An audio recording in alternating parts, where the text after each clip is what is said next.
Gálatas capítulo 4, versículo 1, diz assim: digo, porém, que enquanto o herdeiro é menor de idade, em nada difere de um escravo, embora seja dono de tudo. Versículo 2, no entanto, ele está sujeito a guardiões e administradores até o tempo determinado de seu pai. Assim também nós, quando éramos menores, estávamos escravizados aos princípios elementares do mundo.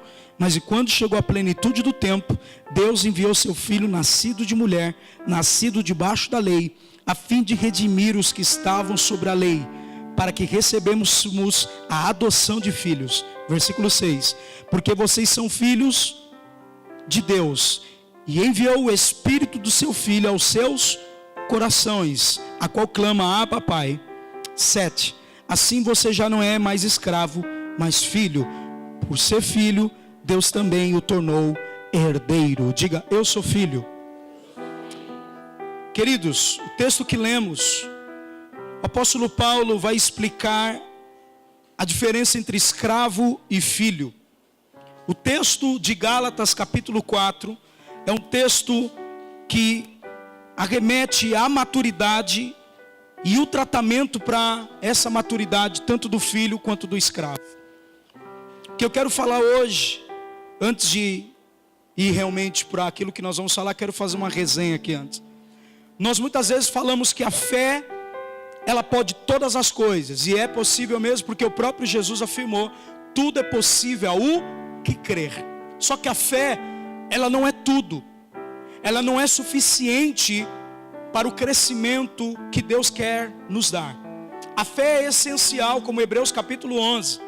Sem fé, no capítulo 11, versículo 6, ele diz: sem fé é impossível agradar a Deus, e todos aqueles que o buscam têm que crer que Ele existe, e galardoador dos que o buscam. Muitas das vezes, nós olhamos esse texto como o texto em si, lido. Paulo está dizendo o seguinte: que esse herdeiro, sendo criança, menino de idade ou fisicamente falando, ele tem herança, e ele não pode herdar essa herança até que o tempo oportuno, ou tempo determinado, chegue. Enquanto isso, ele tem tutores, administradores, guardiões e cuidadores que está ali então guardando para que no tempo oportuno ele cresça e tome posse dessa herança.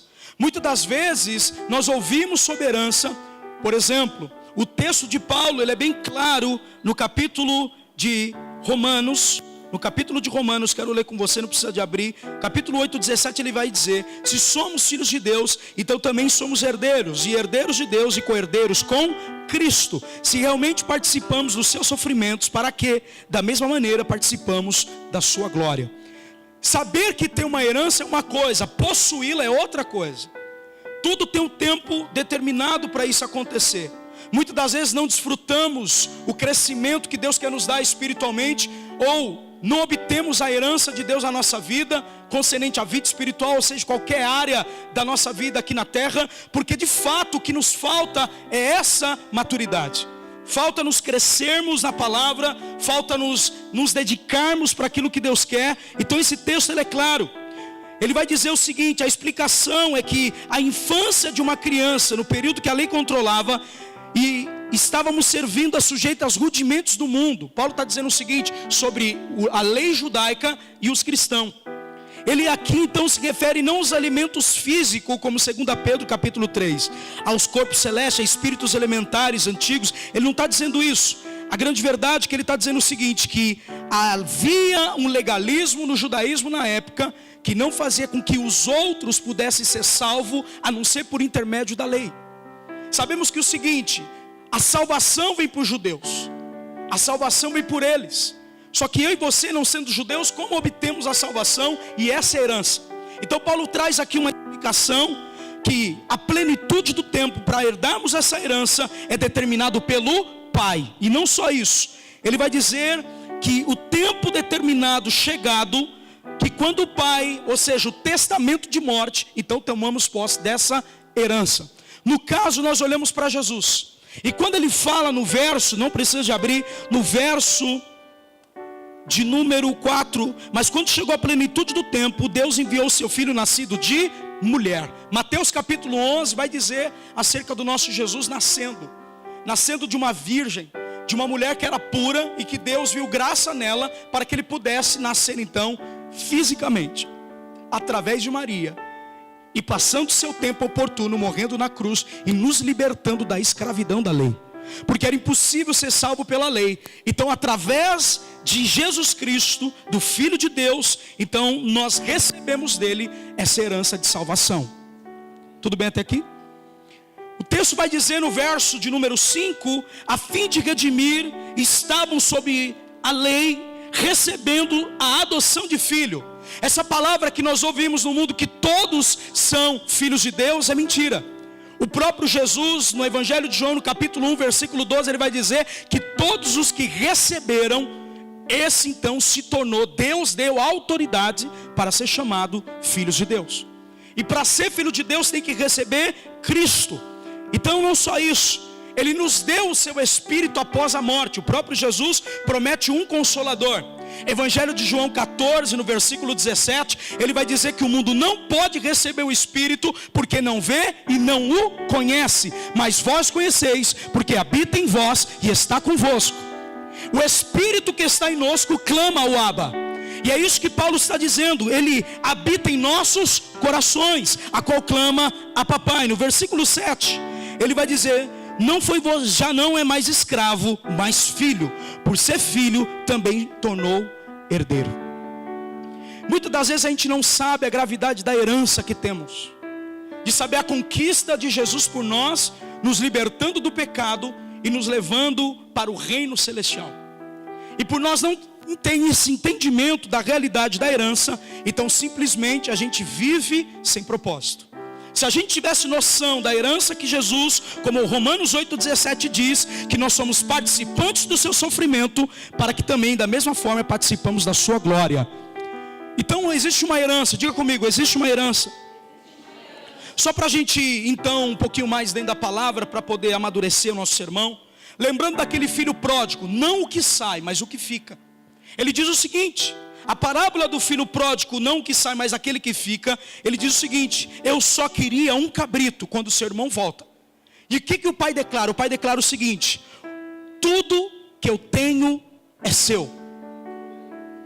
Aquele filho, ele não se relacionou com Deus de uma forma que era íntima. Ele não tinha noção da herança que estava na sua mão, mesmo trabalhando automaticamente com seu pai.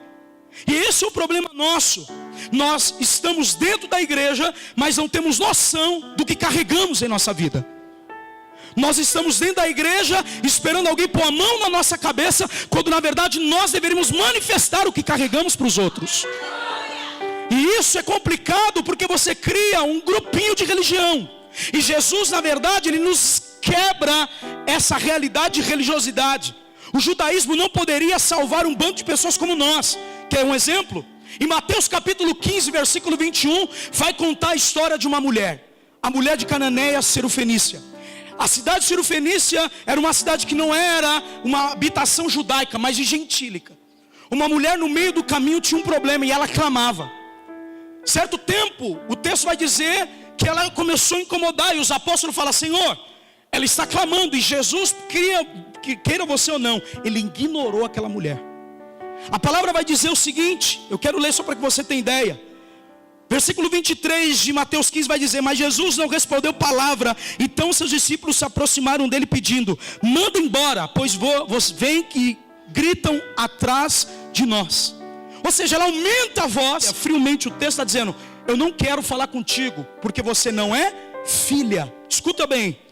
Versículo 25, a mulher diz o seguinte: veja ela dizer outra palavra, ela vai mais a fundo. Diga para o seu irmão: ela adorou, ajoelhou-se e pediu socorro, ajuda.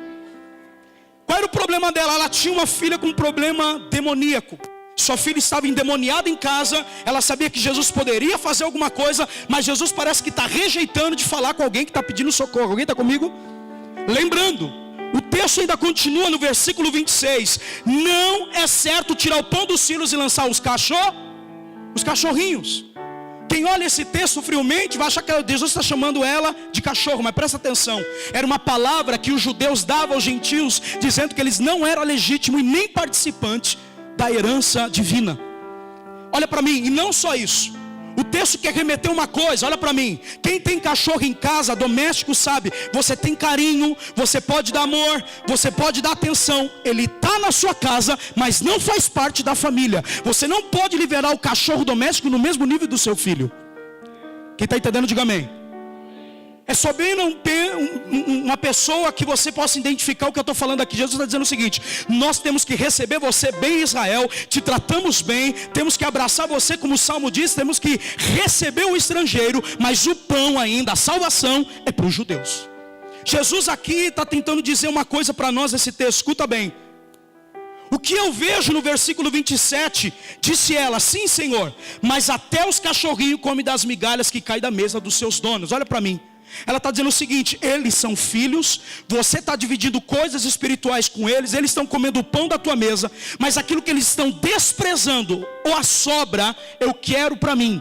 Jesus respondeu para ela, mulher, grande é a sua fé, seja conforme deseja. Naquele momento a filha dela foi curada. Agora vem aqui comigo, deixa eu aplicar. Se uma mulher que não era legítima, comendo migalha da mesa, teve cura e libertação, o que será que Deus está reservando para os filhos quando ele sentar na mesa? O que será que Deus está reservando para mim e para você, quando descobrimos que Jesus tem uma mesa e um banquete preparado para nós? Nós não estamos vivendo porque achamos, olha para cá, ela faz duas coisas, diga fé e perseverança. Como eu comecei meu sermão, a fé não é suficiente, tem que ter perseverança. O problema da geração passada não ensinou a minha geração a entender que tem que perseverar. Aliás, Mateus 24, versículo 13 vai dizer que aqueles que perseverar até o fim será salvo. Ninguém se lembra de quem para, é de quem continua. E eu estou dizendo uma coisa: se alguém que está no seu caminho atrapalhar a sua vida espiritual com Deus, tira ela da reta. E se ela quiser entrar no caminho, tentar te atrapalhar, você vai trazer ela no seu ritmo e no padrão que Deus quer te levantar, meu filho. Nessa noite eu quero liberar uma palavra. Deus tem um banquete, uma mesa preparada para você. Ela não era judia. E deixa eu dizer uma coisa, geograficamente, a fé dela trouxe libertação e cura. Migalha da mesa. Imagina o pão que pode fazer na tua casa. O pão que desceu do céu. Imagina o que ele pode fazer por você. Imagina o que ele pode fazer pela tua família. Alguém está ouvindo aqui? Dá um glória aí. Só desfruta de herança quem entende essas coisas. Falando um pouquinho mais, agora do filho que sai, realmente, nós estamos dentro da eclésia assim, achamos que temos metade do que Cristo teve.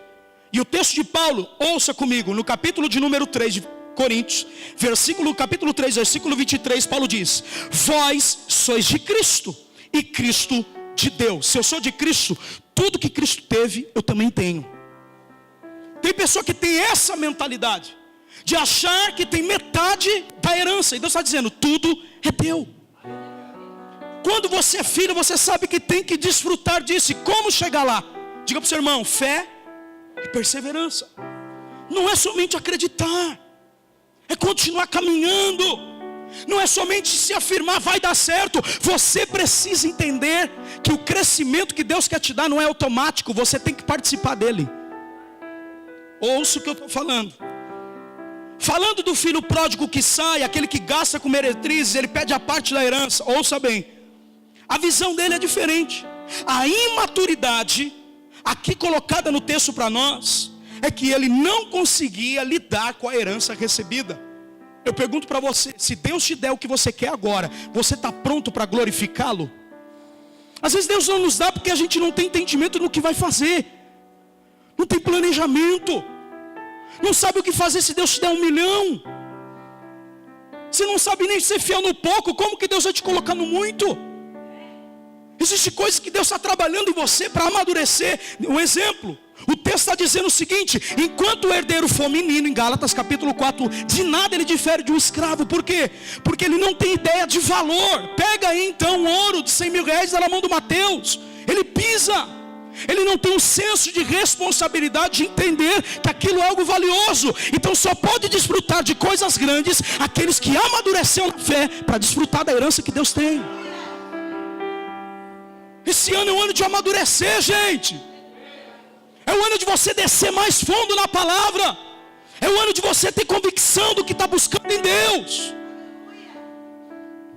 E quando você antecipa uma herança que não é o tempo determinado, o que acontece, pastor? Olha o que a Bíblia diz. Provérbios capítulo 20, versículo 21 vai dizer: a herança que se obtém com ganância no princípio, no final não será abençoada. Receber uma herança e fazer o que com ela? Do que adianta Deus te encher de poder para você ficar dentro da igreja? Do que adianta Deus encher você de talento, sendo que o mundo que precisa disso? Querida, a igreja não precisa ser avivada. É os lugares que não recebeu avivamento que a igreja precisa entrar para avivar. Levanta a tua mão, eu quero profetizar. Deus vai levantar filhos maduros que vão se mover na palavra e na fé para fazer coisas grandes para o nome de Deus ser glorificado. Pode glorificar Ele nessa noite. Amadureça.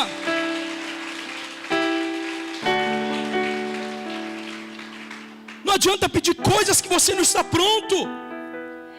Não venha na igreja porque o outro vem. Venha porque você quer ser íntimo do Pai. Venha porque Ele tem uma mesa, um banquete para desfrutar. Como eu disse, uma migalha libertou a filha de uma mulher que não era gentílica. Que era gentílica, não era judia. O que será que Deus está reservando para a nossa geração quando entender que o Pai tem um banquete e uma mesa preparada? É isso que acontece. Você não está desfrutando porque não amadureceu. E eu quero declarar uma coisa: o crescimento espiritual, ele não é automático. Vou falar de novo: o crescimento espiritual não é automático, meu filho. Paulo vai dizer em 1 Coríntios 13:11, quando eu era menino, falava como menino, pensava como menino, raciocinava como menino. Quando me tornei homem, deixei para trás as coisas de menino. Agora eu cresci. Tem coisas que eu não posso cair no mesmo erro toda hora, na mesma falta de compreensão. Aonde nos ensinou que quando olha para cá, ninguém quer propagar quem Deus está levantando, mas quando o cara cai, vira rede nacional. Ninguém quer propagar quem está fazendo o reino fluir, mas querem propagar mentira, fofoca. Queridão, a batalha já começou faz tempo, por isso que a gente está em jejum, por isso que a gente está em oração. Deus não vai pegar o profeta de calça curta. Quem ora, Deus revela. Tem esse entendimento, seja maduro. Não seja influenciado por causa de pessoas que estão falando. Quando Paulo fala isso, quando ele era menino, deixou as coisas de menino, presta atenção. Paulo está dizendo que as nossas ações, quando alcançamos a fase adulta, imediatamente precisamos ter responsabilidades mais sérias concernentes à nossa vida. Você precisa ter responsabilidade mais séria. Não dá para vir na igreja, se arrepender e continuar no pecado. Você não é mais escravo, você é filho. Você precisa ter a mentalidade da herança que Deus conquistou com você, que foi a tamanha salvação, como Hebreus diz. Hoje eu vim pregar. Filipenses 3,15, escuta o que eu estou dizendo. O processo do crescimento não é automático. Eu preciso participar. E eu quero concluir esse sermão com você hoje. Filipenses 3,15 vai dizer: todos nós que alcançamos a maturidade devemos ver as coisas dessa forma. Que forma? Se algum aspecto vocês pensam de modo diferente, está aí maduro, espiritual, isso também Deus esclarecerá. Quem vai esclarecer? Então não tem que haver briga teológica ou confusão. O que tem que haver é esclarecimento. Aquilo que foi revelado para você não foi revelado para o outro. Respeita o tempo dele, porque Deus respeita o tempo do amadurecimento dele. Para isso, Gálatas capítulo 6, versículo 1 diz que quando alguém é pego em pecado, vós que sois espirituais, restaurem ele. Espaço para outra que vai vir. Alguém está me ouvindo? A nossa geração será melhor, a nossa geração será aplicada, a nossa geração vai perseverar. Deus vai levantar a nossa geração.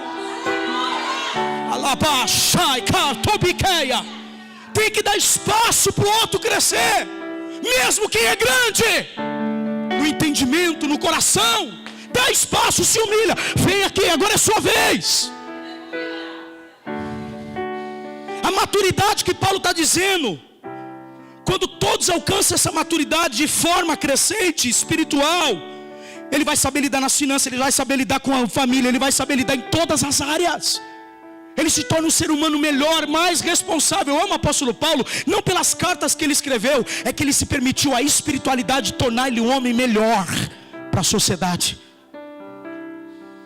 Diga para o seu irmão, se a sua espiritualidade não está deixando você melhor, tem alguma coisa errada com você.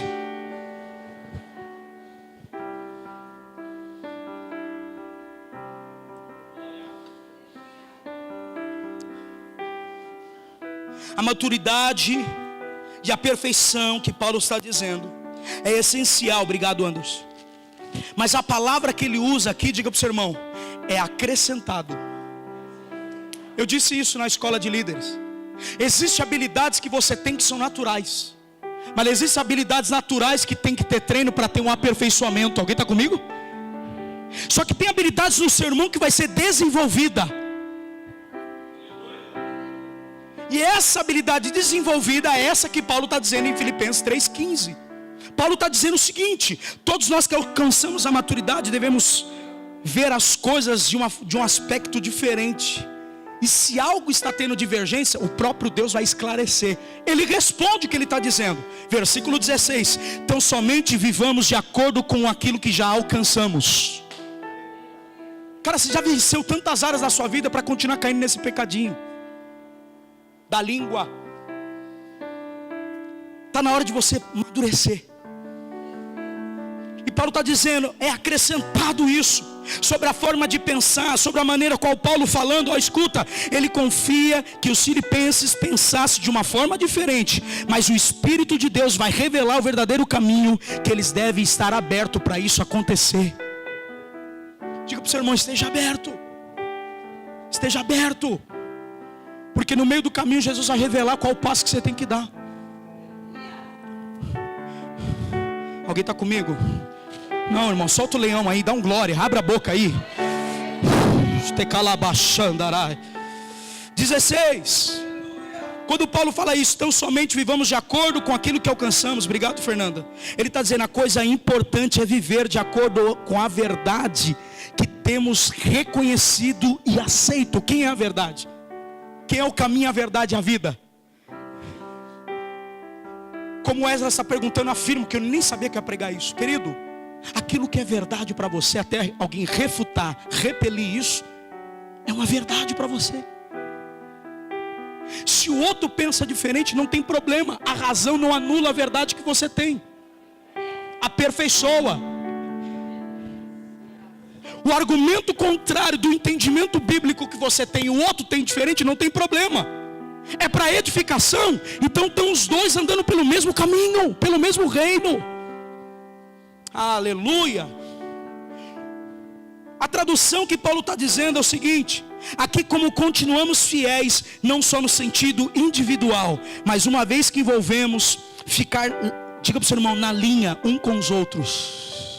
Diga para o seu irmão, alinhado um com os outros.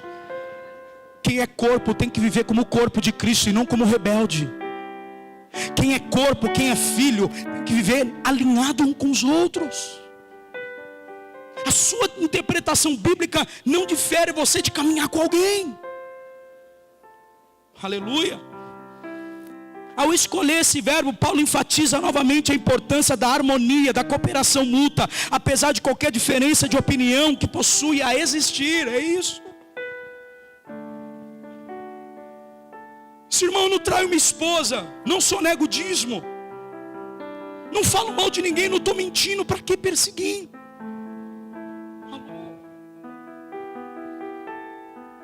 Se o cara está lutando para santificar, se a pessoa está lutando para ter uma vida com Deus, olha para cá o segredo de Jó. Isso é como ele tratava e agradava a Deus. Sabe por que o diabo não toca em Jó? Porque não havia brecha nele. Então ele tem que permitir permissão ao pai para tocar num filho. Quando a gente anda íntegro, se dizia do mal. Como a Bíblia diz que Deus declarou, irmão, o que será que Deus pode declarar para o diabo quem você é hoje, se houver uma conversa? Será que ele vai dar elogio acerca de nós? Qual é o parâmetro? O que o Evangelho tem transformado o nosso caráter? Nós precisamos amadurecer. Hebreus 6:1 vai dizer: sendo assim, considerando, conhecendo os ensinos básicos a respeito de Cristo, prossigamos rumo à maturidade. Paulo está declarando, o escritor de Hebreus está declarando, embora eu e você sendo imaturos, ele está dizendo, insistiu que o alimento sólido, diga para o seu irmão, o alimento sólido é para os adultos. Quem se alimenta de solidez para que eles possam ser aperfeiçoados, diga para o seu irmão, acesso, ser guiado pelo caminho até o vencimento dele.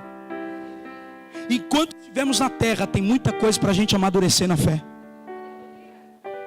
Rumo à maturidade, ou seja, caminhe. Não pare nos processos. Eles precisam dar a visão e a dedicação. Diga comigo, visão e dedicação. Que pode trazer os alimentos sólidos. Que alimentos? Coisas espirituais que Deus quer compartilhar. Palavras que Ele vai dar para a sua vida. Diga para o seu irmão, Paulo descreve que nós somos dispenseiros da graça de Deus. Irmão, nós somos administradores dos dons e do reino celestial. A pessoa entra enferma, através da sua vida ela é curada. Como nós temos levantado, como que nós temos sido voz no seu trabalho, como eu e você temos sido voz na sociedade.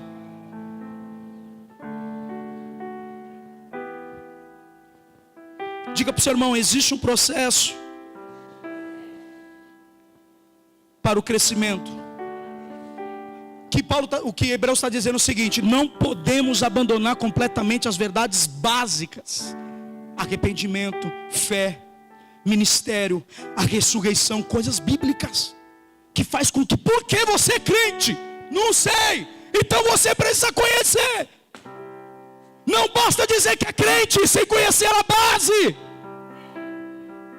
Crentes que não têm fundamento básico bíblico para refutar alguém que tenta falar mal da fé. Vai num debate e perde, porque não tem argumento sólido da fé que professa. Corre da luta. Até quando, irmão? Está na hora de amadurecer. Deus quer te levar para esse nível, em nome de Jesus.